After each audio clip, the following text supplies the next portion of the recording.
Amber Jones here, and I wanted to do this quick video to show you how you can tell if your screens only come off from the inside.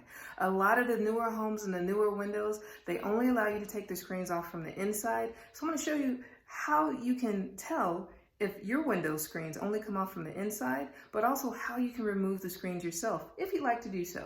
All right, so hang tight and I'll go ahead and show you. This is how the window looks up close. These are your locks and these are the latches that we're referring to. So you wanna unlock your window and raise it up about 1 inch. And then these are the latches that you wanna push, but you're gonna have to push these both in at the same time, okay? So I'm gonna cut through to the next video, but show you that, I just want to show you guys an up close video that these are the things that you need to push and to be able to open it. So we're gonna unlock the window.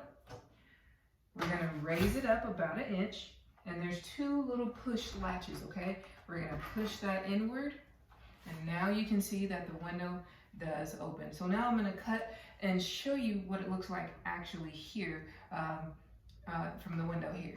Okay, now that we've got the window open, what you're looking at now, this is the screen, okay? If you see these turn latches here on the screen, that means that most likely the screen is only gonna come out from the inside. And the way to do that is you move the latches here, okay? Because that's what's keeping it in place.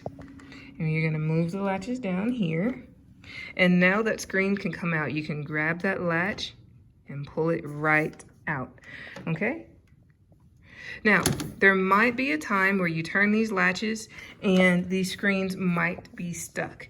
If that is the case, here's what you want to do. Turn your latches, grab a flathead screwdriver, or if you have a paint can opener, I don't know if you can see that, but most likely it's going to be tight like that. And so you need to wedge it into there to kind of loosen it up a little bit. And you pull one, you stick that in there, pull one corner out, and then this corner, and then you come over here and pull the other corner out from there. But that's an easy way to tell. If you have any questions or concerns, feel free to let us know. Removing the screens is something that we usually do, but this is just letting you know if you want to remove the screens yourself, or if you want to remove your screens yourself, that's how you can tell. Thanks so much, and see you next time.